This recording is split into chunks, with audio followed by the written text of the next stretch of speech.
Boa tarde, pessoal. Muito obrigada a todos que estão presentes aqui. Hoje é mais um dia do ciclo Monografias em Debate. Hoje nós temos o palestrante Daniel da Silva Azevedo, que é formado em História pela Universidade Federal Rural do Rio de Janeiro, campus multidisciplinar, que é o de Nova Iguaçu. E o título da palestra de hoje é Quando o Dia Clareou, o samba e a indústria fonográfica nos anos de 1970. Eu vou fazer uma breve apresentação do laboratório para vocês conhecerem. E, antes de tudo, já peço que vocês nos sigam nas nossas redes sociais, que é o lapeti.im. Então, nós estamos presentes no Instagram, nós estamos presentes no Facebook e nós estamos presentes também no YouTube. Então, se você perdeu alguma palestra, se você quer assistir de novo, se você quer mostrar para alguém, é só ir lá no nosso canal do YouTube que todas as nossas palestras estarão lá disponíveis para vocês. Ok? Então, em primeiro lugar, o que é o LAPETI?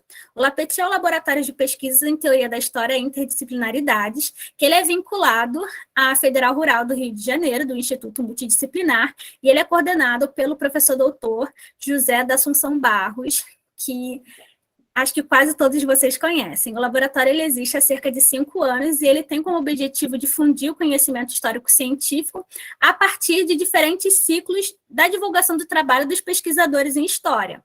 Então, nós temos vários ciclos, como o ciclo Monografias em Debate, que é esse que nós estamos participando hoje, onde nós temos trabalhos monográficos de graduados em História sendo compartilhados e apresentados para vários ouvintes, uma vez que esses trabalhos muitas vezes ficam restritos só ao campo da universidade.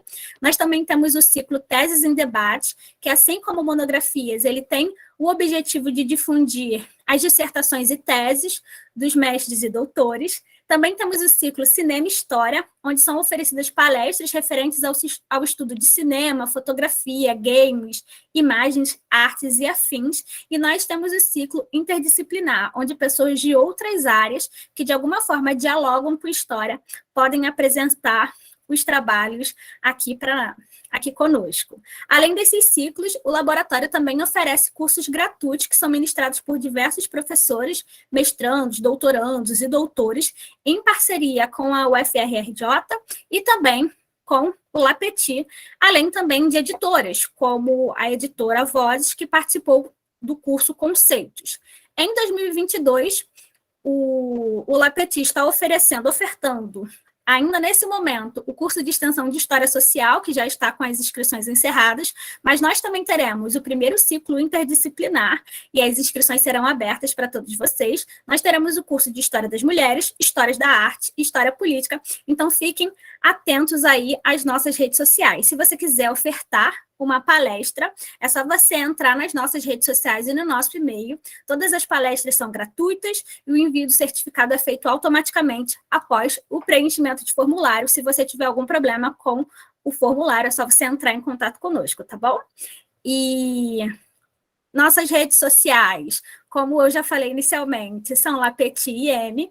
Você entra no Facebook, no Instagram, no nosso canal do YouTube, e a equipe vai postar para vocês aí o e-mail do LAPETI, onde vocês podem entrar em contato conosco e também saber como se vincular ao laboratório. Então, nós temos 3 modalidades, que é a de filiação, que está aberta nesse momento, onde é só você mandar um e-mail com o link do seu currículo Lattes, CPF, nome completo. Também nós temos as participações do núcleo, que é a equipe de organização, e do grupo de pesquisas do laboratório, que é do Cinema e História. Só que essas 2 modalidades só são abertas em alguns momentos do ano, então vocês precisam ficar de olho para participar de tudo certinho. Fiquem atentos ao certificado, porque ele é passado logo após a fala do professor terminar, e aí vocês têm que preencher ele para que o certificado chegue automaticamente no seu e-mail. Confere na caixa de entrada e também da caixa de spam e confere, por favor, se você escreveu o seu e-mail correto, porque às vezes o e-mail é preenchido com erros e aí, obviamente, esse certificado nunca chega para você, tá bom? Se você quiser participar, conversar com a gente ou qualquer outra coisa, corre lá nas nossas redes sociais, no nosso canal Instagram e Facebook, e nós iremos, com alguma demora sempre, responder a vocês. Hoje, nós temos o professor Daniel Carvalho, que é formado pela Rural, do Instituto Multidisciplinar de Nova Iguaçu, e o tema da palestra dele como eu avisei, é quando o dia clareou o samba e a indústria fonográfica nos anos de 1970. E esse trabalho ele tem como objetivo compreender e analisar por que, durante a década de 70, se encontra um grande discurso da necessidade de preservar as raízes do samba, também com a necessidade de resistir à música estrangeira, mais especificamente à discoteca. E agora, Daniel, a palavra é com você. Boa tarde a todos. Queria agradecer o convite. E como eu estava dizendo, a ideia de fazer, inicialmente, era falar sobre o Clube do Samba e o porquê, por que precisava defender da discoteca, se o samba precisava de defender da discoteca. E lá no museu eu percebi isso e eu resolvi mudar o foco para os anos 70 para poder dividir o trabalho em 3 partes. Eu começo contextualizando toda vez que o samba precisou se defender, o surgimento do samba para a indústria fonográfica, na verdade. Depois eu faço o contexto político, tecnológico dos anos 70, e depois falo sobre o samba em si nos anos 70. Então, vamos começar agora falando, eu já quero deixar claro que o samba, inicialmente, no final do século XIX e do século XX, ele não nasce como estilo musical. Ele é associado, geralmente associado à dança ou à festa. As pessoas costumavam dizer, eu vou à festa, quer dizer, eu vou ao samba. E muitas dessas festas aconteciam dentro das casas das tias baianas, né? Eram lideranças religiosas, geralmente ligadas ao candomblé, que habitavam ali a zona portuária do Rio de Janeiro, região da Saúde. E dentro da casa dessas tias, já existia uma certa tendência a associar as rodas de batucadas, conhecido como partido alto, a um gênero musical. E muitas músicas foram feitas dentro da casa dessas tias, nesses formatos de partido alto, que é aquela tem um refrão, geralmente a música tem um refrão, a batida fixa, e entra o partideiro, faz um verso, entra outro, faz outro verso. Eu trouxe essa informação, mais para frente eu vou fazer o link, porque agora a gente vai falar sobre que em 1902 passou a funcionar no Rio de Janeiro, localizado na rua Ouvidor, número 107, a primeira gravadora de disco do Brasil. Fundada por Fred Finger, é a Casa Edison, mano. Todas as sedes eram ali no Rio de Janeiro, todas precisando de músicos para gravar e divulgar, montar o seu cast, né, de artistas. E é nesse ambiente tecnológico, de inovação tecnológica, né, que surge Ernesto Joaquim Maria dos Santos, mais conhecido como Donga, que grava pela Casa Edison a música chamada Pelo Telefone. Ele faz 2 versões, uma cantada e uma instrumental. E entra para a história como o primeiro samba cantado da história, né? Eu gosto de enfatizar que é o primeiro samba cantado porque outras músicas receberam essa denominação de samba. Mas, e como chegou a receber essa denominação se era sinônimo de festa? Então, é porque muitas das músicas elas recebiam o nome de, o selo, né? Machixe, samba carnavalesco, tango, samba carnavalesco, choro, samba carnavalesco. Então, pela necessidade da indústria fonográfica encurtar o nome, ela acabou botando samba e até que estoura com Donga. E a gravação do Donga, que sem grandes pretensões, ele acabou dando início ao gênero musical, dentro da indústria fonográfica, óbvio, que também se transformaria toda a lógica de se fazer música, porque, principalmente samba, porque as músicas desses partidos altos, que eu falei que acontecia na casa das tias, inclusive uma das mais famosas é a Tia Seata, elas eram feitas de maneira coletiva, assim, sem intuito comercial. Então, quando o estoura essa música do Donga, começa a aparecer muitos outros artistas falando que a música também era deles. Então, inclusive a Tia Seata, né? E outros grandes sambistas. Ou seja, o nascimento do samba, ao meu ver, já é um ponto de ruptura para a indústria fonográfica, né? Já é um ponto de ruptura muito grande na tradição de como se fazia música. Porque antes era músicas de maneira coletiva, sem tudo comercial, agora já nasce dentro de uma lógica que vai priorizar a individualidade das composições. No máximo, tem 2 compositores, mas mesmo se tiver mais, geralmente um se destaca. Vai começar a ter um intuito comercial dos discos, você vai não quero dizer com isso também que é a morte de toda a criação espontânea, né? Óbvio que não, mas a lógica vai tá dentro daquela caixa, né? Vai se desenvolvendo dentro daquela caixa. Então, ao meu ver, já é um ponto de ruptura no processo de tradição e ao longo do século XX o samba foi se moldando desse jeito, agora mudando a sua lógica, foi surgindo grandes sambistas, e aí surge os Oito Batutas, criado em 1919, um grupo bastante famoso no Brasil e Rio de Janeiro, e ele é convidado para tocar em Paris. Um dos integrantes desse grupo é o famoso Pixinguinha.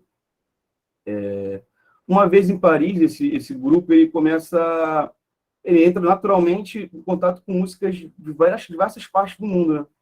E lá o Pixinguinha ele aprende a tocar saxofone, e eles retornam para o Brasil, eles começam a ser acusados pelos jornalistas, enfim, de estar ameaçando a autenticidade da música brasileira, eles estão jazzificando a música brasileira, e a necessidade de se defender sobre o imperialismo cultural, ainda mais que o Pixinguinha começa a tocar saxofone, né?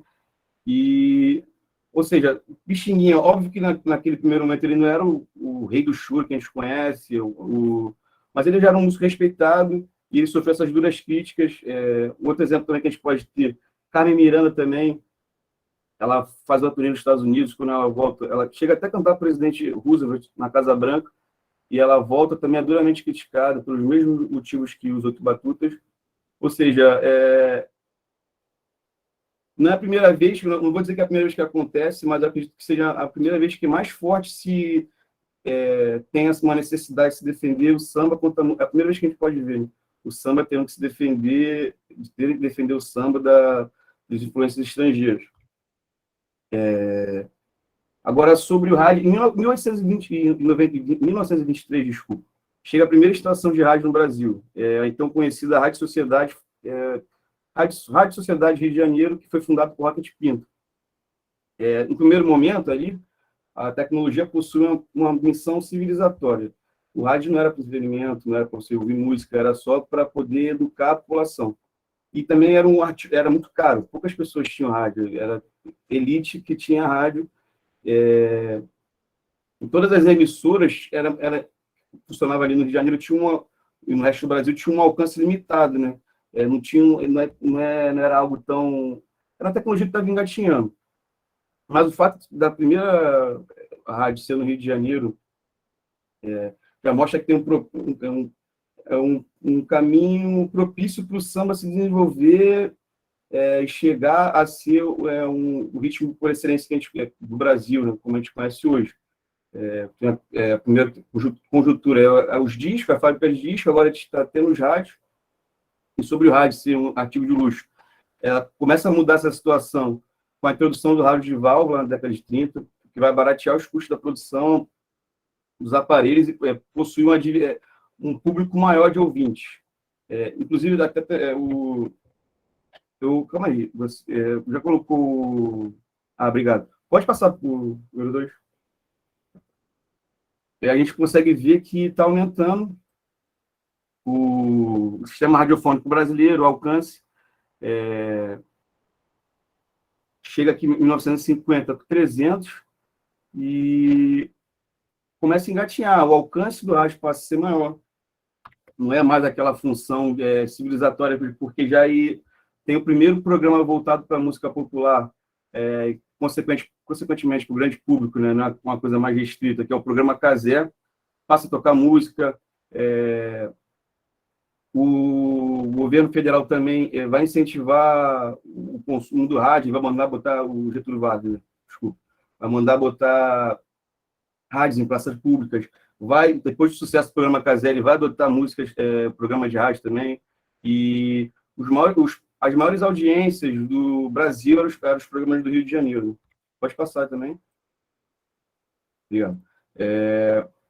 Ou seja, a gente consegue ver uma segmentação do que está se ouvindo no rádio. O noticiário, vai subindo para o humorístico, as músicas variadas e as telenovelas. O rádio também ganha... Ele começa a fazer publicidade, e também é outra maneira dele conseguir se manter. E vai aumentando o seu alcance, né? Ou seja, é possível perceber toda uma conjuntura no Rio de Janeiro que favorece a expansão e a consolidação do samba como um gênero musical que mais tarde ia representar todo o Brasil. Tem uma conjuntura aí tecnológica, política, geográfica, que, por exemplo, a música sertaneja, não é a música sertaneja que é a música que tu fala lá fora na gringa, que representa o Brasil. É o samba por esses motivos, uma série de motivos. Isso aí ajuda a concretizar o samba como um ritmo, ainda como um ritmo bastante regional do Rio de Janeiro, mas já tudo para se expandir. E aí, na final da década de 20, surgem os compositores do Estácio, que modificam o samba. Eles acrescentam novos instrumentos, que é o surdo, a cuíca e o tamborim. E deixa o samba um pouco mais rápido, mais próximo do que a gente conhece hoje, que ajuda, acho que, dar um marco para poder fixar realmente uma das características do gênero. E eles são sambistas do morro, já tem um processo de afastar as pessoas ali do centro do Rio de Janeiro com a reforma do Pereira Passos. Aí a gente já vê a população mais pobre do centro de Janeiro ocupando as favelas, a Zona Norte, a Baixada Fluminense. E aí surgem esses sambistas no morro, né, que fazem essa alteração. E eles modificam tudo, já tem e eles começam a entrar em conflito, né, com a galera os sambistas da primeira geração do século XX, quem vem Donga, João da Baiana, Pixinguinha, porque tem uma modificação. Eles falam, cara, isso que vocês estão tocando não é samba, pô. Vocês estão tocando outra coisa. E também tem um avanço na tecnologia que o primeiro samba é gravado, né? O primeiro samba com instrumentos de percussão ao fundo, que é o nome da canção é Na Pavuna, que foi um sucesso carnaval de 1930. Porque um pouquinho antes ali tinha um processo de embranquecimento do samba, os técnicos de som acreditavam que o barulho de percussão ia sujar os discos, enfim. E aí o sambista, se não me engano, o Almirante, ele peita ali, ele grava o som com essa batida, essa nova batida do sambista da Estácio, que é um morro aqui do Rio de Janeiro. E aí pode passar, por favor, para a próxima slide. Obrigado. Aí eu trouxe umas entrevistas do Ismael Silva. Para quem não sabe, Ismael Silva, ele é um dos representantes, né? Como se fosse o líder dessa galera do Morro do Estácio. E ele diz assim, quando comecei o samba, não dava para os grupamentos carnavalistas andarem nas ruas, conforme a gente vê hoje em dia, contra o Ismael Silva. O samba era assim, tan, tan, tan, tan, tan, tan. Como um bloco ia andar desse jeito? Indagava ele. Com desdém, cantando e sacudindo os braços frouxamente, caricaturando compassos e coreografias de machixe. Aí, então, quando a gente começou a fazer assim, bumbum, paticum-tum, bum-bum-bum, entusiasmava se balançando o corpo inteiro, simulando onomatopeias vibrantes, estourantes, estrondos e batucada. Veja a diferença. Para quem conseguiu pescar, até um samba enredo, essa entrevista inspirou até um samba enredo, mas ele está falando que ele melhorou o samba, que antes era machixe. Aí tem uma entrevista dele com o Donga, aquele que gravou o primeiro samba gravado, dentro da Casa de Aciato, que entrevista, inclusive, se eu não me engano, todas as entrevistas, quem faz aqui é o Sérgio Cabral, pai, jornalista, crítico musical, e ele conseguiu pegar boas entrevistas dessa turma do samba. Aí vem a parte do Donga, tem entrevista dos dois, e o Dango samba é isso há muito tempo. O chefe da polícia, pelo telefone, mandou avisar que na Carioca tem uma roleta de se jogar. Isso é um verso pelo telefone. Aí vem Ismael Silva. Isso é machixe. Aí, Donga, o que é samba, então? Ismael Silva vai e canta. Se você jurar que me tem amor, eu posso me regenerar. Mas se é para fingir, mulher, a orgia assim não vou deixar. Aí Donga responde, isso não é samba, é uma marcha. Ou seja, o que é samba? Tem muita... A gente consegue perceber muita predisposição nessa briga. É como se o samba já tivesse nascido pronto, entendeu? Essa caixinha aqui não pode mudar. E se toda vez que muda, tem esse mecanismo de defesa, seja de músicos, jornalistas. A história do... Eu acredito que ajude a moldar a história do samba, tudo isso. Mas é isso, o que é? Onde que não pode mudar? Aí, agora a gente vai falar sobre uma curta história do carnaval e da escola de samba do Rio de Janeiro.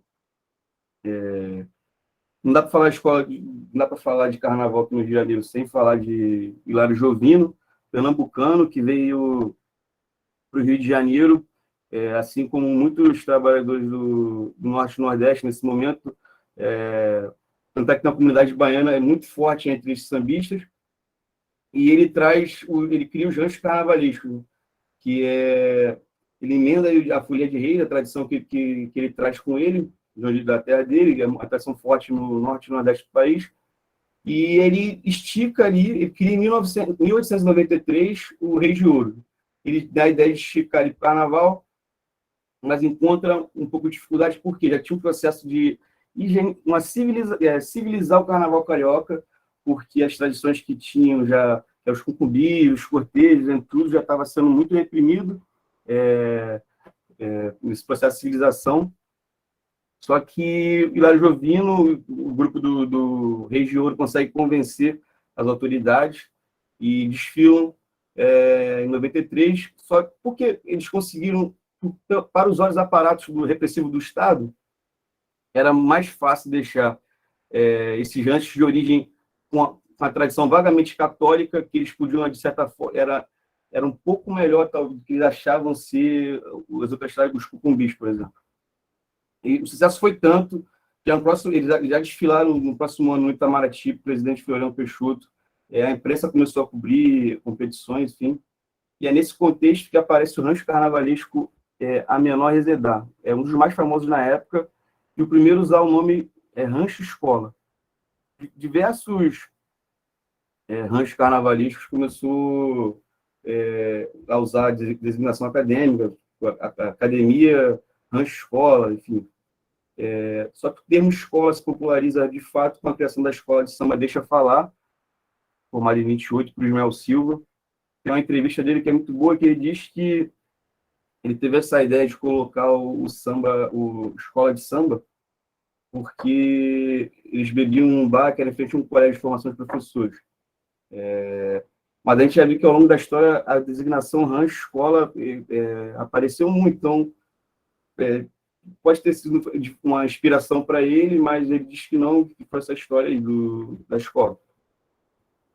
Infelizmente, deixa eu falar, acaba em 1932 e não chega a desfilar como escola de samba.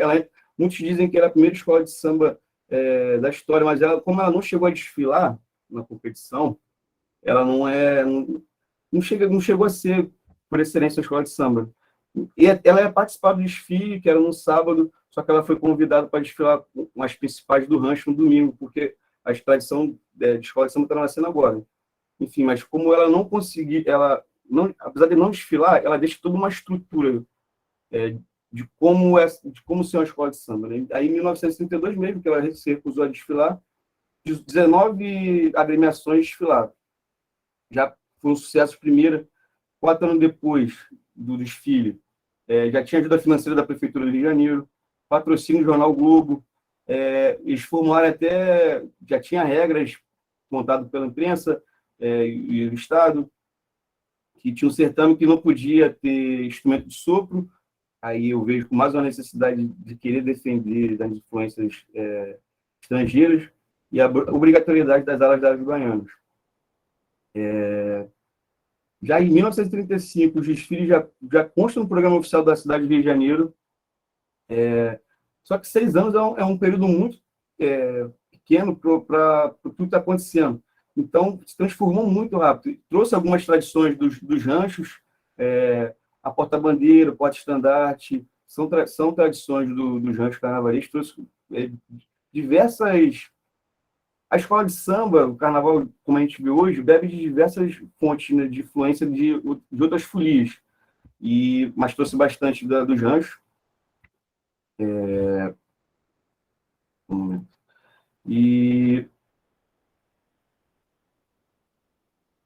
Tá, beleza.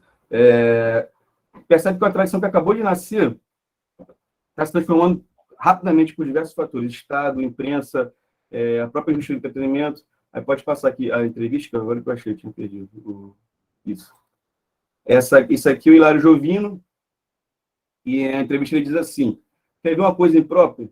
É a caixa surda em substituição ao pandeiro, complementando toda a harmonia do conjunto, protesta Hilário. O mais interessante é que os introdutores de tais novidades dizem estar melhorando o samba.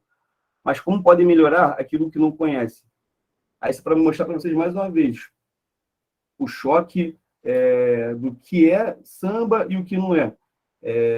Tem o Hilário Jovino, tem propriedade para falar, ajudou a montar a tradição do Carnaval no Rio de Janeiro, e ele está peitando esses caras, está falando, pô, isso não é samba, pô. Aí tem uma entrevista do Donga, o Hilário Jovino é quem já explicou sobre o que trouxe o Jancho, e o Donga, mais uma vez, o que trouxe, cantou o primeiro samba. Eu nasci na aldeia campista, fui criado na rua Senador Pompeu, onde imperava a verdadeira escola de samba. Que Hilário e o velho Marinho, conhecido por Marinho, que toca, dirigiam e ensinava a meninada.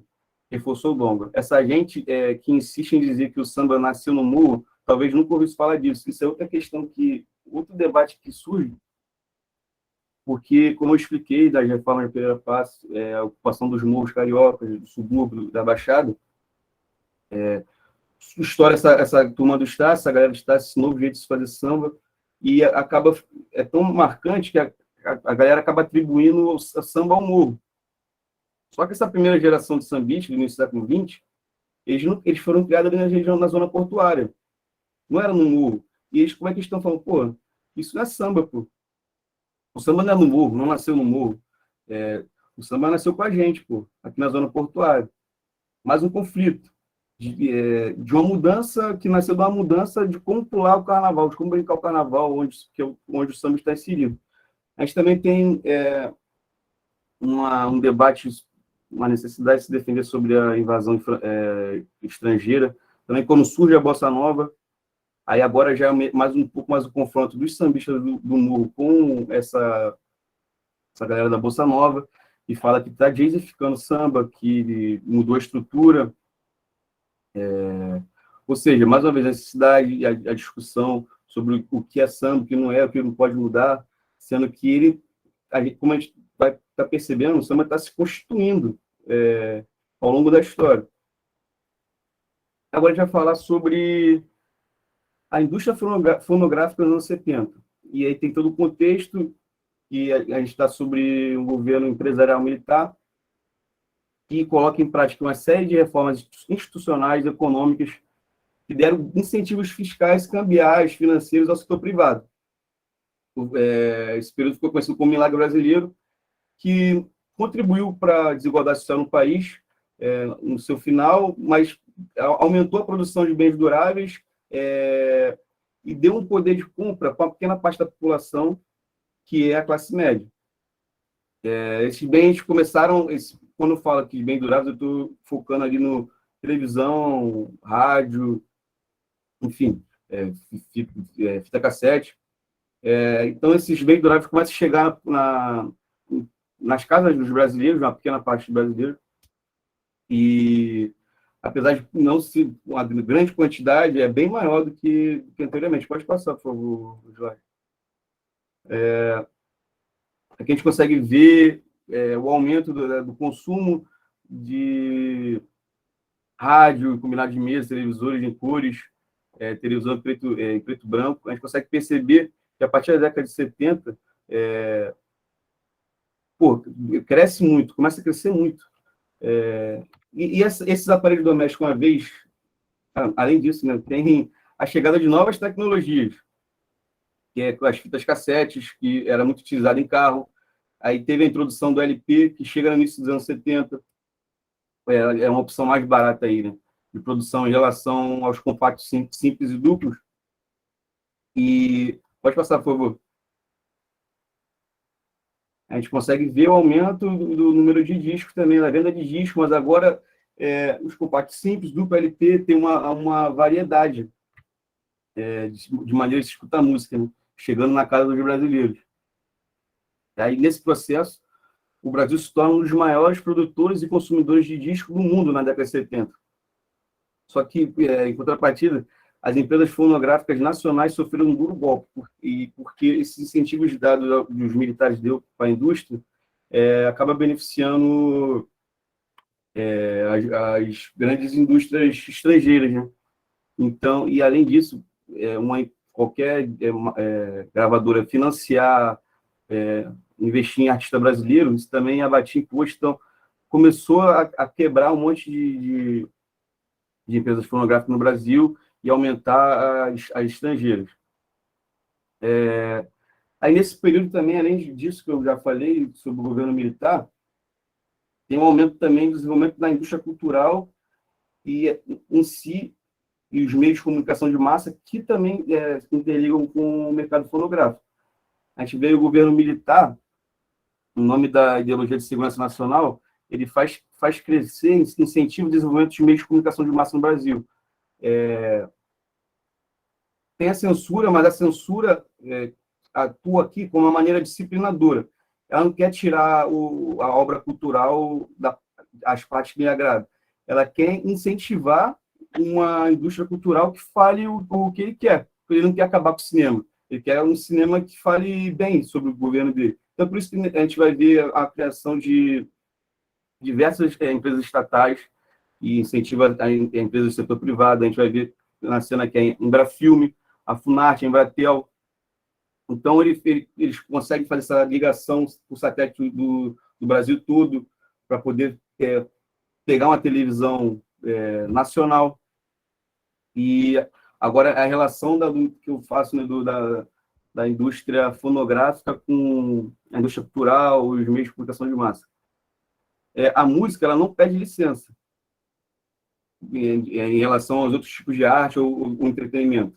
Por exemplo, se você quer ver um filme, você tem que ver a hora do filme, ir lá comprar o ingresso, pegar ônibus, chegar na sala de cinema e ver o filme. Se você quer e ao ver o filme, provavelmente você vai estar ouvindo música. Se você ligar a televisão para ver a novela, você vai estar vendo música. Se você vai passar comercial, provavelmente vai estar tendo música. Se você quiser, se você estiver numa praça com 10 pessoas, uma resolver escutar música, você vai ouvir música também. Porque como a música ela não pede licença. Pode passar, por favor, o próximo slide. Por isso que é preciso fazer para a gente entender o boom da indústria fonográfica dos anos 70, a gente tem que fazer essa relação com outras áreas da indústria cultural. Porque elas acabam incentivando o crescimento delas, impulsiona a indústria fonográfica. Então, a gente consegue perceber que, a partir da década de 70, os aparelhos na casa dos brasileiros, televisão, aumentou. O que tem junto com isso? Vai ter a novela, que vai ter sempre um disco tocando, vai ter uma música tocando de fundo, quando o casal romântico está ali fazendo, se beijando. E a gente vai ver um exemplo prático de como, mais para frente, como a televisão influenciou em samba, né? Mas tinha também a Som Livre. Eu disse que a Som Livre pertence à Globo e, como eu disse, muitas indústrias fonográficas nacionais fecharam as portas. Uma que permaneceu, ficou muito forte, é a Som Livre, que nem chega a ser uma gravadora. Por que ela fazia? As gravadoras lançavam um disco, ela só comprava os direitos e lançava aquele CDzinho, novela nacional, música internacional de novela. Ou seja, o custo dela era quase nada e todo mundo queria ver a sua música tocando numa novela. Estourava. Então, o fato da televisão ter essa força, juntamente também, e a Som Livre ser um grande vendedor de disco, acaba se relacionando com a indústria fonográfica. Pode passar, por favor. Tem o cinema também, como eu disse, sempre tem uma música por trás do filme, e a gente vê o aumento do número de salas no Brasil também, a partir da década de 70. Isso vai impactar na indústria fonográfica. A gente vai ver também um exemplo prático, diretamente ligado com o clube de samba. O Brasil passa a ser um grande consumidor de cinema e passa a ser um grande produtor também. Apesar que a maioria dos filmes eram pornô chanchada, mas também impulsiona, tem música. Pode passar, por favor. Também que é importante, que ajuda a entender como a década de 70 é tão forte na indústria fonográfica, a publicidade vai ter sempre uma música tocando no comercial, vai ter sempre essas empresas de publicidade vão agenciar esses artistas, então vai ter cresce o número de cursos de publicidade no Brasil, tudo isso vai impulsionar também a década a indústria fonográfica. Toda essa conjuntura que eu acabei de falar, política, tecnológica, faz o samba chegar nos anos 70 muito popular. Na verdade, a indústria fonográfica chega muito forte, ela passa a se consolidar nos anos 70 e, consequentemente, por consequência, o samba chega muito... Pode passar, por favor. Muito forte na década de 70.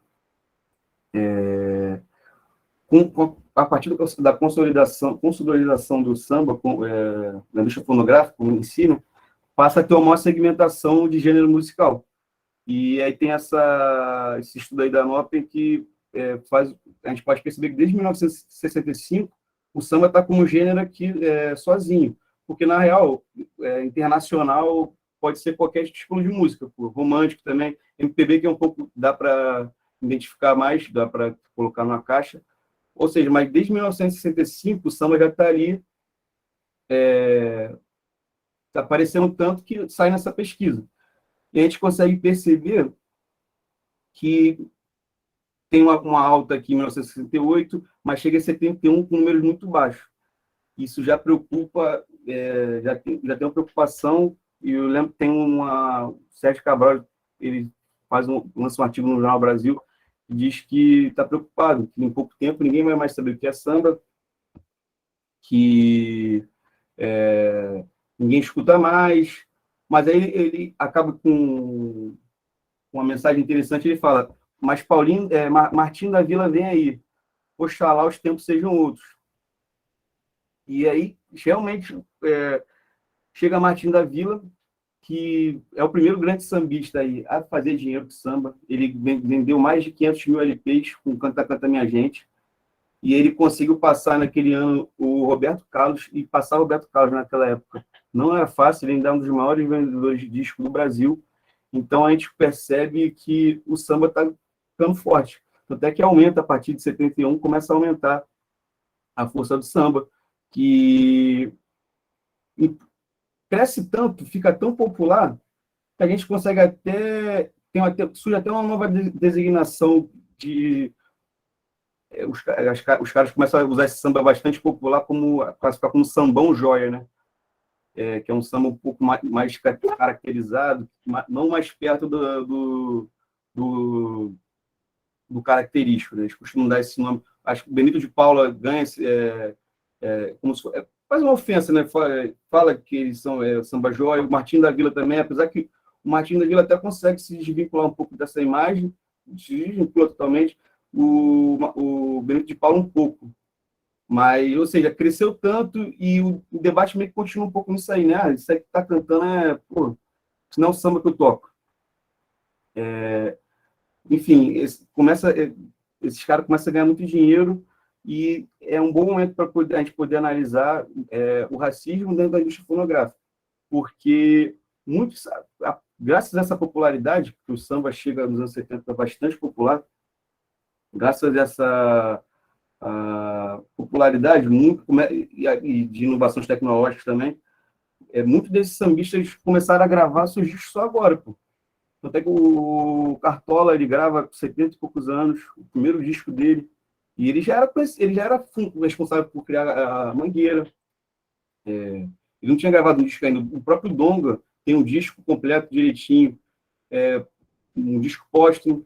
Então, você consegue só perceber esses caras que moldaram o samba ao longo de todo o século, metade do início do século XX, só conseguiram gravar seus discos agora, sendo que eles eram responsáveis por abastecer diversos músicos da Era de Ouro do rádio, como Francisco Alves, Chico Reis, com as suas músicas, só conseguem gravar os seus discos agora. Sem contar que poucos, até dos que conseguiram gravar os seus discos só agora, conseguiram ficar ricos, ganhar dinheiro de samba. Até que, pô, o Cartola morreu pobre, muitos gravavam os discos, estouravam, mas faziam...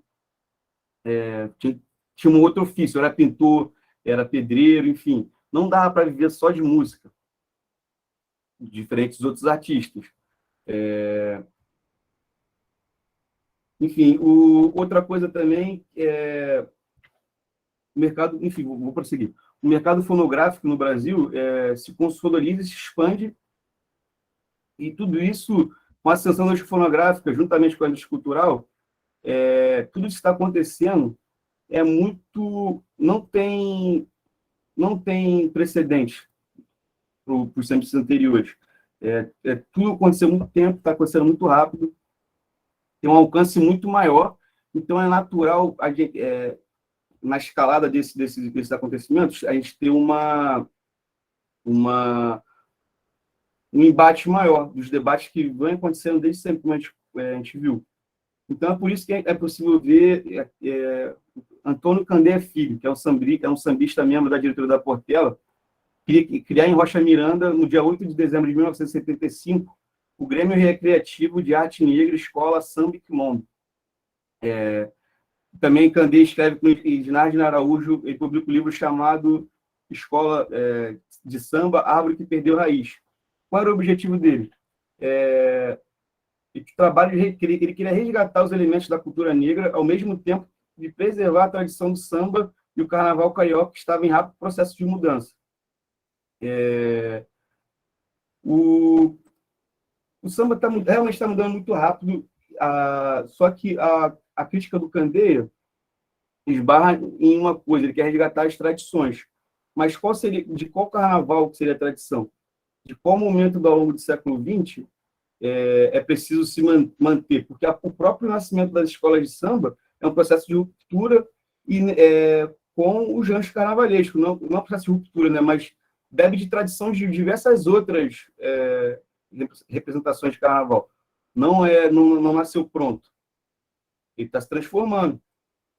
E o Grêmio Recreativo do Quilombo, ele é um movimento organizado de diversos outros sambistas, com estatuto, com objetivo. O livro também é uma prova, é um documento bastante importante de tudo do que está acontecendo ali, a necessidade de se proteger o samba, as mudanças que estavam acontecendo dentro das escolas de samba. E qual é a mudança mais rápida, que mais choca, que está acontecendo com as escolas de samba, que levou Candeia a reunir com Paulinho da Viola, Monarco, para poder fundar, em diversos outros sambistas, para poder fundar o Quilombo. Aí agora a gente vai fazer um link com a televisão, como pode alterar, né? Porque os desfiles de escola de samba começam a ser transmitidos no início dos anos 60, de maneira limitada, através de videotape.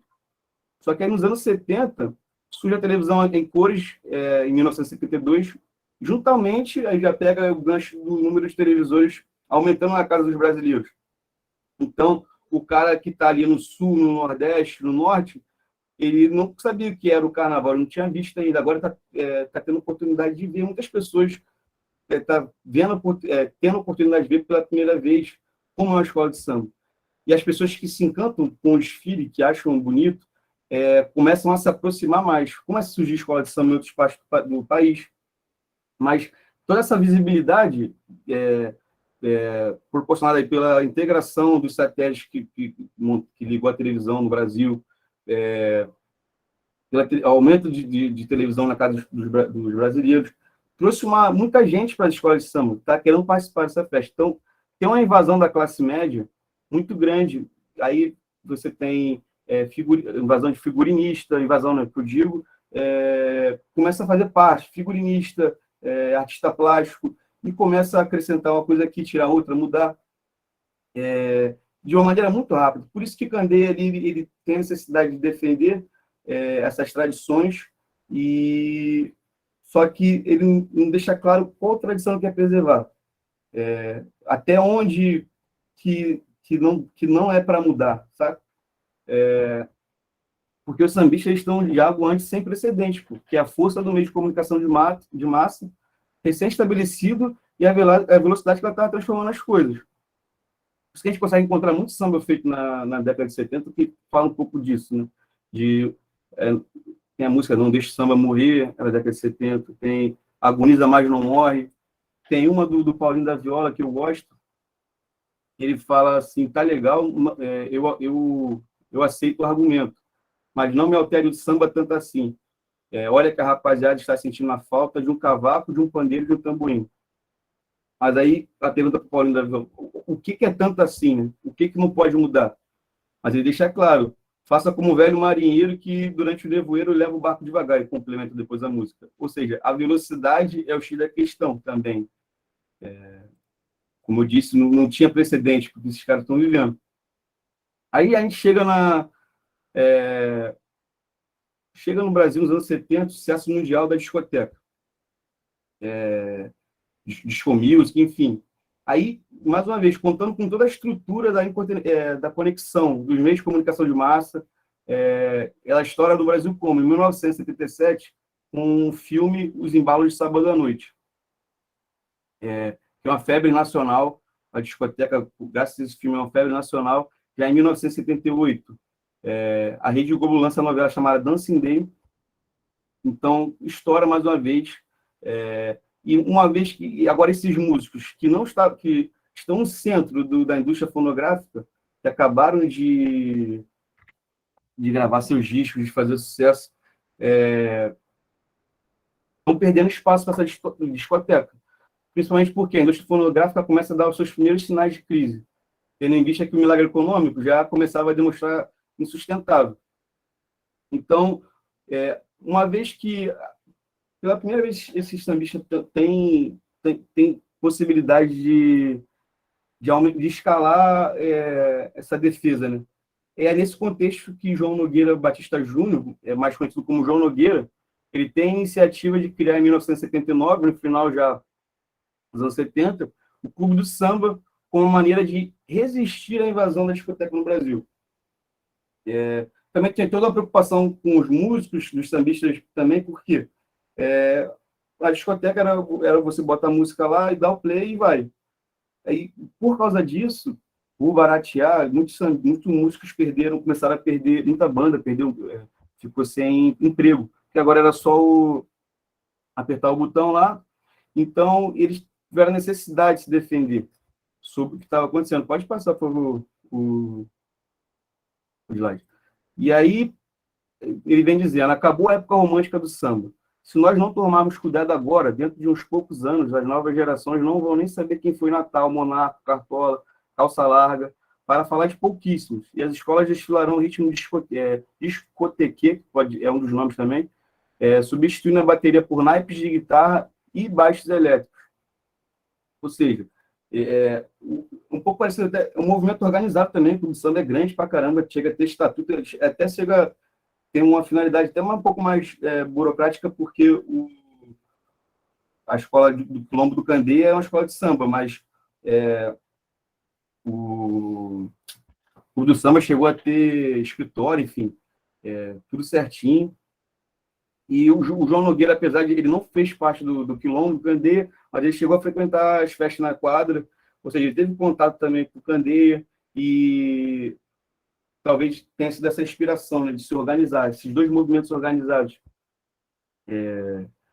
Têm objetivos parecidos, e o João Nogueira era de se defender sobre da música americana, tem essa necessidade de proteger, de não deixar de tocar, das pessoas esquecerem. Só que a diferença dessa geração de sambista é que eles vieram na ascensão do samba eles vivenciaram, né, a ascensão do samba durante o milagre econômico. O samba havia saído da imagem da indústria fonográfica e agora era um produto de consumo nacional.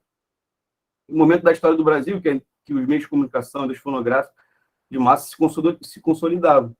Por isso que a gente tem esses dois movimentos tão organizados, tão fortes, que a gente não teve no início do século XX, onde cansou de ter esse debate do que é samba, o que não é, como a música estrangeira pode mudar, entrar nisso tudo.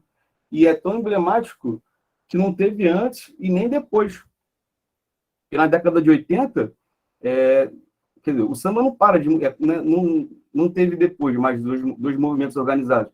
Mas não é com isso, não quer dizer que o samba parou de mudar, muito pelo contrário, ele continuou mudando, continuou tendo música estrangeira no Brasil.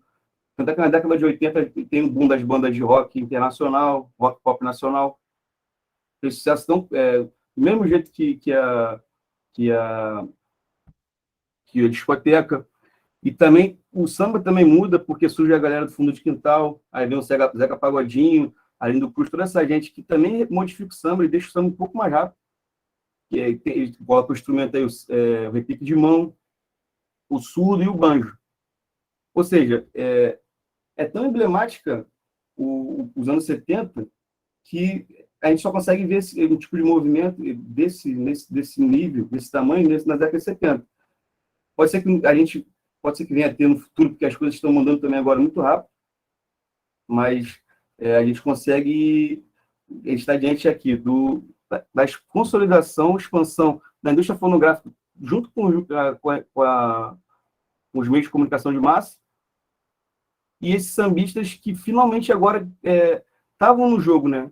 E tinham as forças necessárias para poder se defender, diferente do que aconteceu no início do século XX. E a gente ainda tem tempo?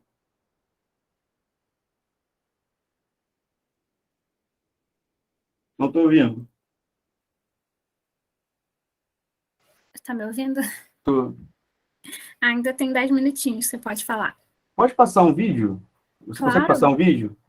Eu vou mandar aqui o link no YouTube. Desculpa ter sido de última hora, porque eu sei que não ia dar tempo. Tentei cortar para poder colocar o vídeo.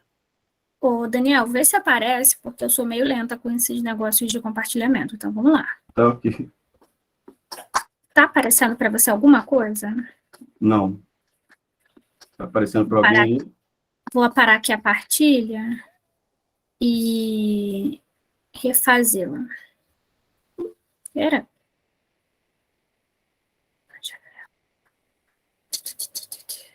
Enquanto ela vai colocando, eu vou explicando o vídeo, o contexto. É o dia da criação do lançamento do Clube do Samba, né? O Fantástico fez a cobertura, aí eles entrevistam diversos sambistas, e eles falam um pouco da proposta deles sobre como o porquê do Clube do Samba. Pode dar por aí. Show. Nós vamos passar o vídeo inteiro ou você vai parar em algum momento? Eu vou falar quando para, que eu esqueci uma parte que ele começa a cantar e não precisa passar tudo, não. Ok.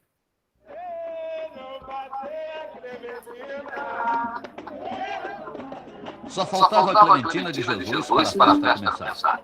A festa de lançamento do Clube do Samba, que reuniu essa semana no Rio mais de 100 cantores e compositores entre os maiores nomes do samba.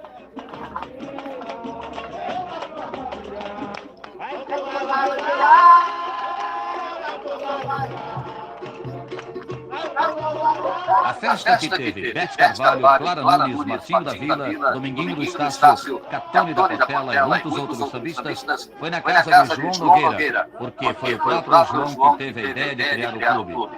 Um lugar onde todos os sambistas possam mostrar músicas novas, trocar ideias, falar de samba e principalmente defender a música brasileira. Preservar coisas que andam meio esquecidas, como o Partido Alto, com os versos improvisados na hora.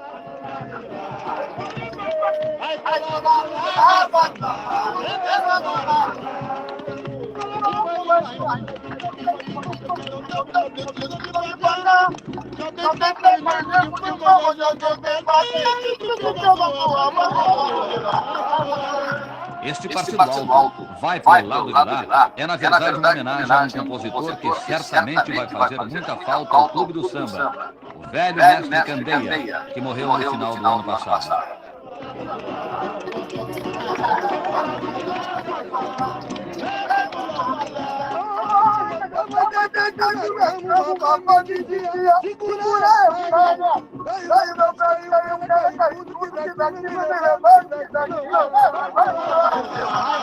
Muita gente pensou que o Clube do Samba ia servir apenas como mais um protesto dos músicos brasileiros contra a onda das discotecas. Mas, segundo João Nogueira, o clube tem intenções muito maiores. A nossa intenção é que o samba possa ser organizado, que as pessoas que fazem samba possam ser ouvidas pelos cantores, pelas gravadoras, pelos produtores de discos. O Clube do Samba está aberto para todos os sambistas? Aos sambistas, sim. Aos bicões, nada. O crítico e compositor Sérgio Cabral faz uma previsão muito otimista. O samba é o inimigo sempre da música estrangeira. É o principal inimigo da música estrangeira. Mas 79 é o ano do samba. Mas antes de 79, nós venceremos a música estrangeira. E se alguém oferecesse, por exemplo, $100 mil, cerca de 2 milhões de cruzeiros, para uma cantora como Beth Carvalho ou Sônia Lemos gravar uma música em ritmo de discoteca, será que elas iam aceitar? Essa pergunta é muito engraçada. Mas não gravaria. Não gravaria porque eu já tive vários oferecimentos, inclusive na época que eu comecei, foi a época áurea, muito parecida com essa, do Iê, e eu não me passei para o outro lado, eu continuo com a nossa música. Absolutamente. Não é o dinheiro que compra arte. Principalmente a discoteca, o ritmo é muito mais pobre do que esse ritmo que a gente está tocando aqui, que é o samba. Clementina de Jesus, com a experiência de mais de 70 anos de vida e quase isso de samba, faz uma profecia. A discoteca vai acabar. Eu tenho muita fé, porque eu adoro a meninada. Está no tempo deles, está no tempo deles. Mas eles têm que ter um bocadinho de se meio infiltrar um pouco no samba, senão não dá. Eu, compadre, vivo samba, bora com essa macacada, compadre. No meio da festa, eles se lembraram de um samba que pode até servir como um hino para o clube. Uma música que fala de todas as dificuldades que o samba enfrentou e ainda enfrenta para sobreviver. Quem fez o samba foi um velho compositor da Mangueira, Nelson Sargento. Eu digo e sempre hei de dizer, o samba não é uma onda, não é um movimento, o samba é uma instituição. O samba não passa, o samba está na massa do sangue. Por isso eu digo, o samba agoniza, mas não morre. Pode tirar.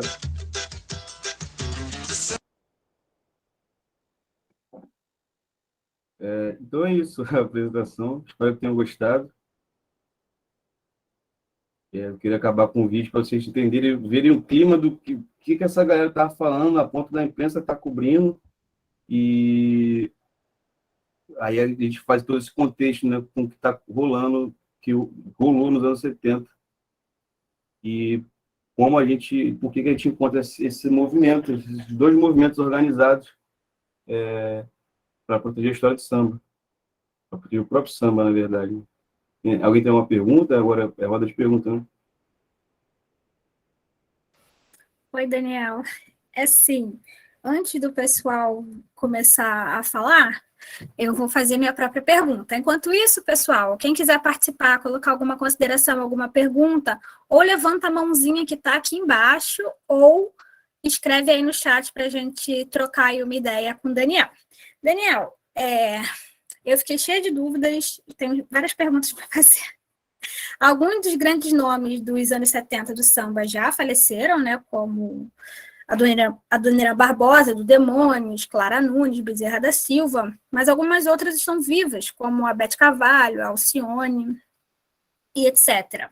Hoje, a gente consegue até ver pouco, mas alguns eventos... Gente, a Beth Carvalho morreu, meu Deus. O que? Morreu. Em 2019 ela faleceu. Parei no tempo, gente. Na minha cabeça ela estava vivíssima até hoje. Então, infelizmente, saudosa Beth Carvalho. Obrigada por avisarem. Mas a Alcione está viva, isso aí eu tenho certeza, gente. Mas há alguns anos, não sei se vocês lembram, tinha aquele programa Esquenta, às vezes eles chamavam alguns cantores de samba, alguns cantores de pagode, não sei o quê, tinha uma certa troca. Óbvio que samba e discoteca são ritmos completamente diferentes, mas conforme algumas dessas cantoras foram envelhecendo, havia até uma certa troca de... Como eu posso dizer? Elas até participavam de algumas apresentações com outros artistas, de outros ritmos, etc. e tal. Então, a minha pergunta ela vai mais no sentido de que você acha que esse movimento de resistência ele ficou muito mais atrelado realmente a essa década de 70, e depois disso já eram artistas, cantoras consolidadas, então não precisavam ter tanta rigidez em relação a cantar outros ritmos, a estar com cantores de outros ritmos, ou você acha que não, que isso se manteve e se mantém até hoje dentro dos sambistas, e, enfim, isso é uma característica geral, ou se era uma característica realmente direcionada à década de 70? Então, o samba, eu acho que ele perde um pouco de força no debate contra a música estrangeira, a necessidade de se defender, mas nunca deixa de existir. Até mesmo a crítica, o que é samba, o que não é, também deixa de existir. As coisas continuam, porque o samba está em transformação, como tudo, né? Ele não é fixo na história. Ele vai beber diversas influências, e os anos 70, os anos 80, até o próprio debate do que é o samba, o que não é, continua, mas de uma maneira muito mais fraca, eu acredito, porque, por exemplo, surge aí, hoje a gente tem a designação, o que é samba raiz, o que não é samba raiz. Aí tem o pagode, mas tem o pagode que era do pagodinho do fundo de quintal, que já agora também já é samba raiz. Aí tem cria esse subgênero que tem um pouco do que fica muito mais um pouco mais na qualidade, né? O que é samba, o que não é, mas assim, acho que continua em menores proporções, não deixou de existir, só que o que aconteceu nos anos 70 foi esse boom, né? Muito, inclusive, também, por isso que você falou, uma vez eles já estabelecidos com uma estrutura melhor, com o seu público, eles conseguem se defender, mas acaba que perde um pouco de força, assim, e essa necessidade de defesa pode ser que tem uma condição histórica que possa trazer esse debate de novo. Mas, realmente, os anos 70 foi uma época diferenciada nesse sentido. Pode falar, Matheus. Primeiro eu queria fazer algumas considerações, porque essa discussão sobre manter as nossas raízes e tal, isso não foi só nos anos 70, né? Nos anos 60 tinha muito isso já, tanto que a MPB, essa MPB com tudo mais que a gente conhece hoje, vem muito desse período lá dos festivais e tal. Então, a própria Bossa Nova também fez essa discussão sobre música estrangeira, enfim. Eu só queria perguntar para o Daniel se ele tem alguma recomendação de leitura que discuta essa questão do branqueamento do samba, né? Porque muitos desses próprios artistas aí que foram entrevistados, eles eram brancos, né? Digamos assim.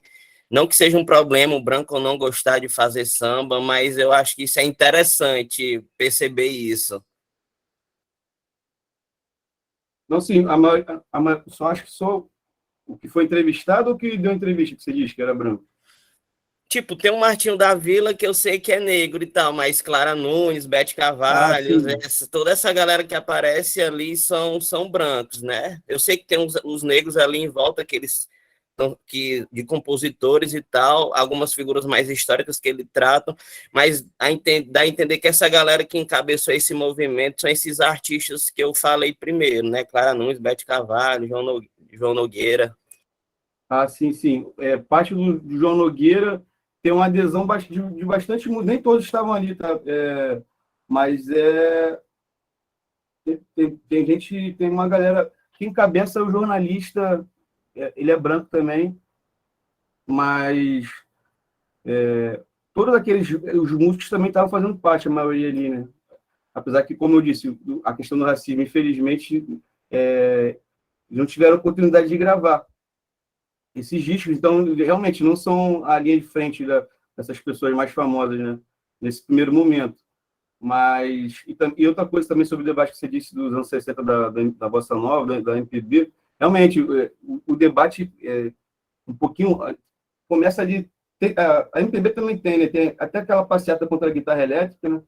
Nos anos 60, se eu não me engano, também com esse discurso de defender da música estrangeira. E, de fato, como eu mostrei, sempre existiu, continua. No início do século XX já tinha esse debate. Quando Pixinguinha volta ali da França, esse debate de que ele está embranquecendo a música brasileira, de um samba que ele está ajudando a consolidar. Pô. O cara volta, ele toca a música dele, ele bota naturalmente, porque ele bebe de uma outra influência normal, e adapta essa influência para a realidade dele, a galera está acusando ele de embranquecer a música brasileira.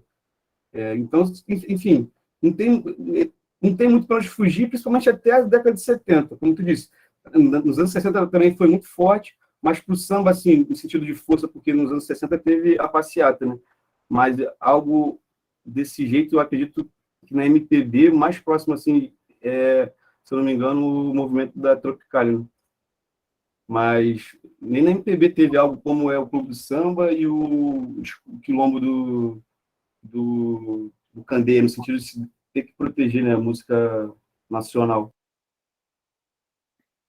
Estou perguntando no chat, né? Matheus, eu vou fazer uma pergunta para você e depois eu vou ler a pergunta do Marcos, que está aqui no chat. Eu espero que tenha respondido você, Matheus. Não, ajudou sim. Matheus não, desculpa, Daniel. Eu estou confundindo todo mundo aqui. Eu achei muito legal na sua fala, parabéns pela palestra, Daniel, eu gostei bastante.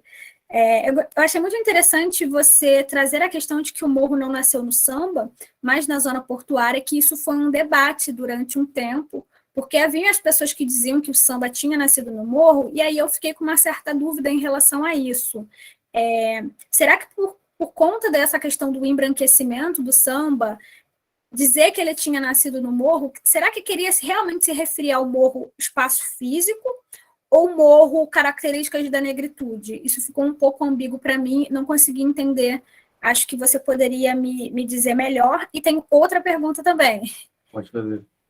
Que ali nos anos 60 e 70, tiveram alguns grandes nomes de negros atuando tanto na música quanto no cinema, enfim.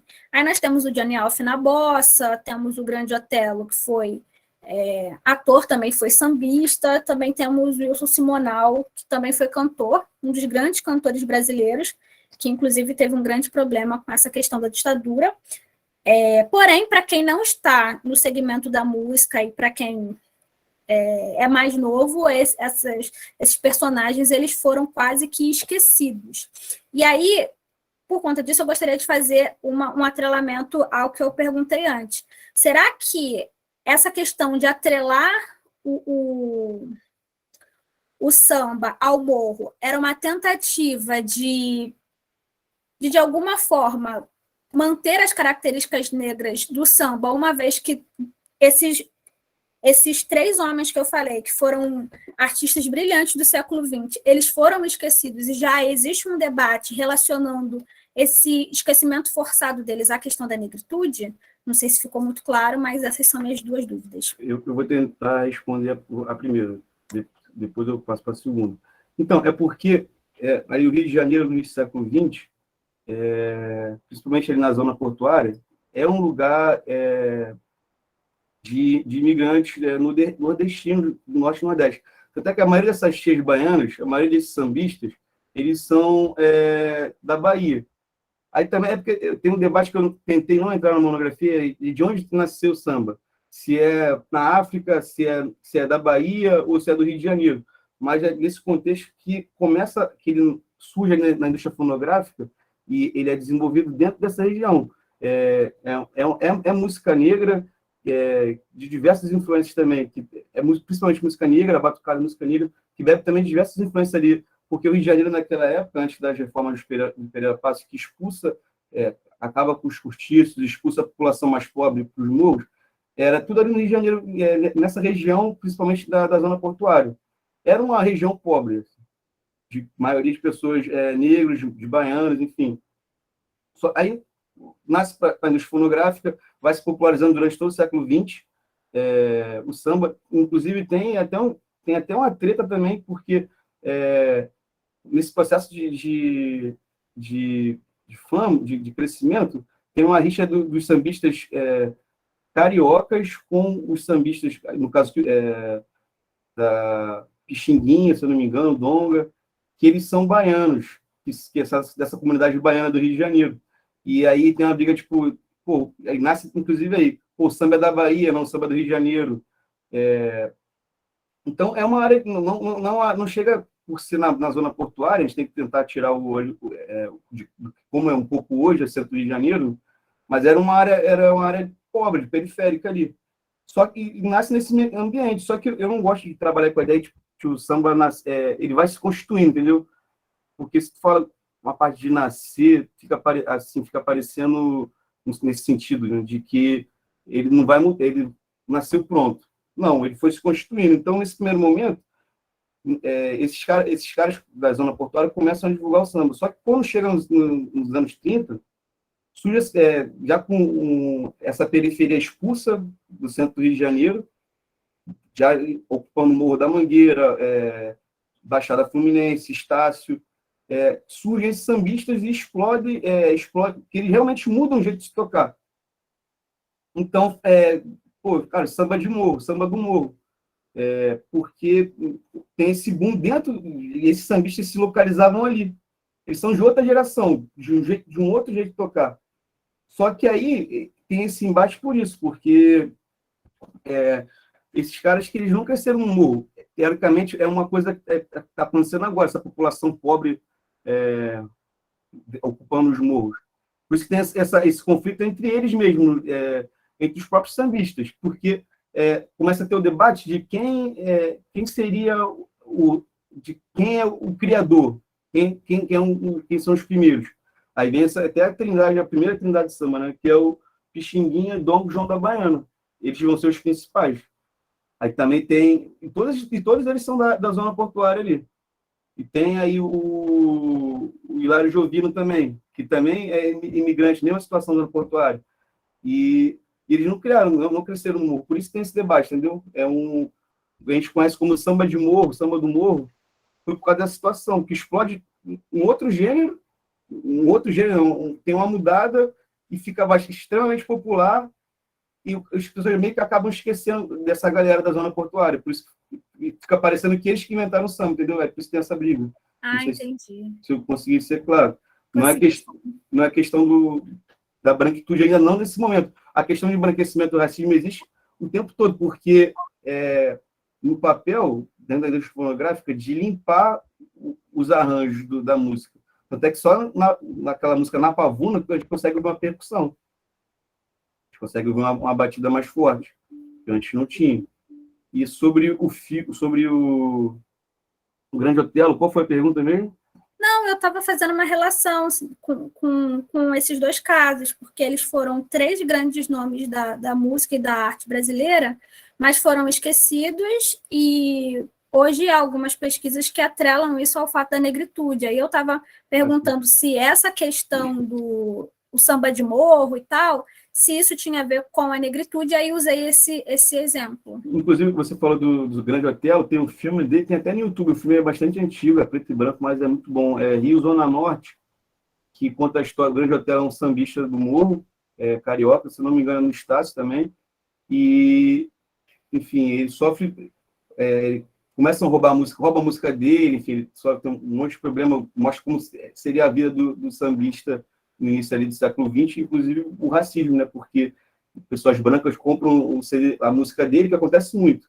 Eles estão tocando lá no violão no bar, o cara vai escuta, ou então paga 20 conto, 20 reais, dá uma moeda lá, né? Pro sambista, vende, grava como se fosse dele, estoura. O filme mostra bastante isso, uma dica aí só. Você sabe o nome desse filme para colocar aqui no chat, pessoal? Rio Zona Norte, Grande Rio Zona Hotel. Norte, Isso. legal. Agora eu vou ler a pergunta do Marcos para você. O Marcos disse assim: boa tarde, Daniel. A sua pesquisa é muito interessante e considero necessária para o acréscimo de uma história mais didática. Parabéns. Gostaria de saber se na sua pesquisa você também chegou a analisar as músicas e o contexto do cantor Bezerra da Silva e de que forma o samba poderia ser compreendido dentro do ensino de história. A pergunta do Marcos. Obrigado, Marcos. Então, as músicas que eu analisei no contexto que eu busquei analisar foi todas essas que tinham temáticas de anunciar o fim do samba, como essa a Agoniza Mais Não Morre, e que fala sobre o fim. Eu até trabalho com isso na monografia. Eu analiso essas músicas, poderia até analisar mais, mas eu achei que ficaria muito grande, mas eu faço essa análise rápida de algumas músicas. E sobre o Bezerra da Silva, ele ainda não chega a gravar nos anos 70. Então, não cheguei muito nele. Mas como trabalhar isso dentro de sala, poderia usar para poder falar sobre as consequências do milagre econômico, por exemplo, como a força dos meios de comunicação de massa, para poder... como isso afeta a população, aí já pode puxar para o cinema, para a televisão, deixar um pouco a aula mais interessante, fazer esse link, entendeu? Porque então, é uma prova, um efeito prático de como isso mudou, para além de inflação, mudou o que a gente escuta, deixa de escutar. Tem a chegada das gravadoras estrangeiras também no Brasil. Enfim, eu trabalharia desse jeito, mas poderia ter outro jeito de trabalhar. Dentro de sala de aula, para trabalhar o racismo também, para falar sobre essa parte que eu acho um absurdo, inclusive, o Cartola ter gravado o primeiro disco dele já velho, ter morrido pobre. A gente poderia usar dessa forma, assim. Espero que tenha respondido a pergunta. O Matheus, ele compartilhou aqui que ele perguntou primeiro se o seu trabalho já foi publicado, Daniel, em algum lugar, como artigo, até mesmo monografia, e ele também indicou um livro, era uma dissertação de mestrado, virou um livro sobre o caso do Simonal, que fala: quem não tem swing morre com a boca cheia de formiga. Legal. Eu não publicou o trabalho em lugar nenhum, acho que vai publicar agora por vocês, né? Vou deixar no banco de dados de vocês. Isso, nós temos o banco de dados, e aí todos os trabalhos que são apresentados aqui no Monografias e no Teses, eles vão ficar disponíveis. E então fiquem de olho nas nossas redes sociais para quando o trabalho do Matheus já estiver divulgado lá, tá bom? Okay. Do Daniel. O trabalho do Daniel. Sabe o que acontece? Eu fico olhando aqui para a tela em que eu estou aparecendo, aí está o nome do Matheus. Aí eu falo Matheus e o Daniel está aqui do lado. O Daniel, o Felipe tinha perguntado a respeito de referência. A internet dele tinha caído e ele pediu que, se tivesse alguma referência, para reenviar. E, no caso, o Lucas avisou que não tinha nenhuma referência, que você não tinha colocado, mas aí eu gostaria de perguntar se, nesse momento, você gostaria de compartilhar algum livro, alguma dissertação, um artigo que você leu, ou filmografia, que tenha sido interessante sobre esse tema e que você queira mostrar para o pessoal que está presente aqui. A bibliografia lá de cabeça, eu vou pegar aqui 2 livros que eu achei que foi muito importante.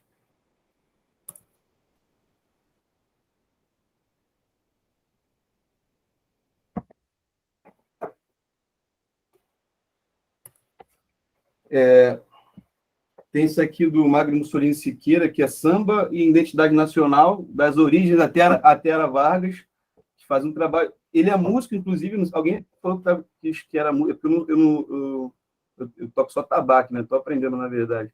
Mas eu não sou músico, não quis tentar ir por esse lado, mas esse livro do Siqueira, ele fala sobre racismo, e ele é músico também, então ele faz se aprofunda um pouco mais nisso. É interessante. Pode mostrar a capa para a gente? Claro. Levanta um pouquinho. Isso, Samba e Identidade Nacional das Origens da Era Vargas, muito legal. O Magno Siqueira. E, pô, durante toda a monografia, o trabalho que eu li, eu achei desse cara aqui, quando eu li, me ajudou bastante, foi o Renato Ortiz, A Moderna Tradição Brasileira, que ele mostra sobre tudo isso que a ascensão dos meios de comunicação de massa e a força que ele tem e como isso ajuda a moldar a tradição brasileira, a importância das novelas, assim, da música em si, e consegue fazer também um trabalho bem interessante com o período do governo militar. Então, esses dois. Mostra o segundo livro, por favor, Daniel. Qual é o título? A Moderna Tradição Brasileira. Tá. Isso. E o Matheus, ele perguntou aqui se você chegou a ler a síncope de ideias do Napolitano. Napolitano. Qual o nome do livro? Entendi. Pode falar, Matheus. É a Síncope das Ideias, do Marco Napolitano.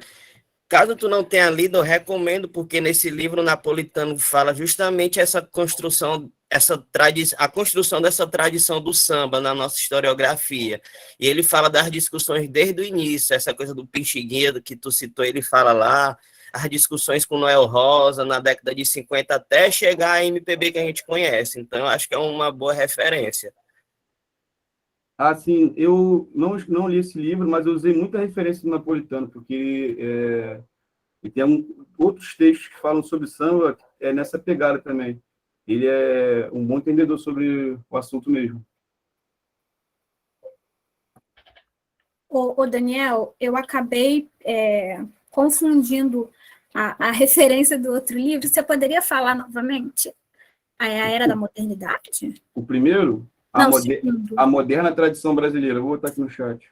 Ah, ótimo. Só uma coisa que eu gostaria de falar. O que eu acho interessante sobre esse debate de se defender sobre a música estrangeira, sobre a americanização, o projeto é bem sucedido, tá? Tem um aumento de gravadoras de discos estrangeiros no Brasil, só que em nenhum momento tem desde sempre, na verdade, tem essa necessidade de querer que no Brasil só se cantasse música em inglês, ou que a gente deixasse de tocar a música local, enfim. A influência estrangeira, o imperialismo cultural, nesse caso, se dá no jeito de se fazer música. No jeito de se fazer música. Porque o modelo mesmo que eu digo, principalmente nessa época, nos anos 70, os moldes de se fazer música, um disco, número X discos por ano, a capa tem que ser X assado, o cantor, tudo isso não é nosso, assim, não é do nosso jeito de fazer música. É difícil até de ficar falando com si, né? Mas, por exemplo, sei lá, se fosse um projeto de desenvolvimento nosso, pode ser que as músicas continuassem sendo de processo coletivo, de criação coletiva. Só que o jeito de se fazer música é que a gente não escapa, é totalmente de fora. Agora a gente está tendo um processo tem esse molde de se colocar música de Spotify, né, que é música curta para dançar, enfim, está todo mundo se adaptando. Isso não partiu da gente, entendeu? É uma demanda do mercado, desses aplicativos estrangeiros, enfim. Então, a galera está com medo de perder espaço no sentido de não cantar música brasileira nas rádios, enfim, mas eles são eficientes por trás disso, que é o jeito de se fazer música, de se produzir música, de se tocar música. Aí eu queria falar isso que eu esqueci de falar durante a apresentação. Daniel, muito legal. Eu não tinha nem pensado nisso, mas é verdade, né? Porque vira e mexe aqui no Brasil tem muito essa discussão, principalmente no Facebook, Tá sempre todo mundo reclamando que ninguém ouve música boa no Brasil, e é sempre aquela reclamação, reclamação, reclamação. Mas também muito do padrão que nós reproduzimos é das redes sociais que nós consumimos, e são todas estrangeiras, né? Então, realmente fica complicado. O Matheus até disse que o Spotify recomendou uma playlist de música só para o TikTok dele. Não, mas é isso, porque eu fiquei com medo de parecer que a necessidade de defesa dele para a música estrangeira seja bobeira. Eu não acredito que seja bobeira isso, não. Eu acho que faz parte da construção do samba que a gente escuta hoje. Mas a gente falhou nisso, né, nesse jeito de se produzir. Porque tem o chefão lá da Warner e ele fala, pô, quero que você grave um CD com 8 músicas, tu vai lançar uma música por ano. Nesse modelo, e é isso. Se você não me der dinheiro, tu tá indo embora. Isso não é nosso, não vem de fora. E é óbvio que, pô, é efetivo também, a gente consome música estrangeira e eles não consomem a nossa, por exemplo, do jeito que a gente consome. A gente, então, não é bobeira desses caras, esse processo de defesa. Tem um porquê que a gente sabe quem é Michael Jackson, esse é um exemplo, e eles não sabem quem é Zeca Pagodinho. Tem toda uma estrutura econômica que dá para explicar também isso. Até essa gourmetização do funk, que hoje parece mais pop do que funk, né? A gente vê muito isso, que para vender não tem... É como se não tivesse como ser algo puramente produzido com características brasileiras, né? Tem que importar alguma coisa para isso se tornar cada vez mais comercial. Sim, exatamente. E também nem acho que seja algo de tão ruim, porque a gente pega, por exemplo, quando o Pixinguinha volta de Paris, e ele está com influência de música estrangeira, está com jazz, está com o saxofone, ele pega aquilo ali, cara, e transforma um jeito de tocar nosso, entendeu? É igual, sei lá, o brasileiro faz com... Sushi é feito de um jeito no Japão, a gente pega e faz de outro jeito. Assim, não tem como... a gente vai transformando, não tem como não, ainda mais no mundo de hoje, né? Não rolar essa interconectividade. Só que a gente tem que ser... Não ser ingênuo no sentido de, pô, a gente está bebendo dessas influências por um motivo, porque é imposta pra gente. Entendi. Matheus, Daniel, Matheus, você está vendo que eu fiquei pilhada com o teu nome. Daniel, muito obrigada pela palestra. Em nome do La Petit, eu só tenho a agradecer, parabenizar. É impressionante que você tenha feito essa pesquisa enquanto uma pesquisa monográfica, porque, em geral, essas pesquisas, principalmente que se referem à música, que venham com tantos dados, elas já são de dissertação de mestrado ou de uma tese de doutorado, então eu fiquei muito feliz de ver que essa foi a sua monografia. Muito obrigada mesmo por participar, pela sua palestra, pela sua fala, por tornar isso tão didático, para poder levar, né, para outras pessoas, principalmente porque, por mais que o samba ele seja muito brasileiro, ainda tem muitos brasileiros que não partilham tanto do samba, e por questões muitas vezes de preconceito, às vezes questões religiosas que também são ligadas a questões de preconceito, enfim, ainda tem muito afastamento, né, do próprio brasileiro, e ver você trazendo isso de uma forma didática, que pode ser levada para a sala de aula com muita facilidade. Eu gostei muito e curti muito o fato de você ter trazido o vídeo. Eu fiquei muito feliz com o vídeo, foi muito legal. Agradeço também ao pessoal do chat, o pessoal que participou, o pessoal que fez pergunta, o pessoal que assistiu, muito obrigada. Reforço a vocês que a nossa lista de presença está aberta, ainda ela vai ficar aberta até 4 horas, então quem assinou, assinou, quem não assinou, gente, assina agora, porque depois não vai dar mais para assinar. Reforçar também as nossas redes sociais, nosso e-mail está aqui no chat, nosso Facebook, Instagram e canal do YouTube é La Petit IM. Se você tiver interesse, assim como o Daniel, de apresentar a sua palestra, por favor, entre em contato conosco por e-mail, venha aqui dar a sua proposta. Se você já tiver um trabalho mais consolidado, você pode dar um curso conosco, então apresenta essa proposta, nos acompanhe pela rede social.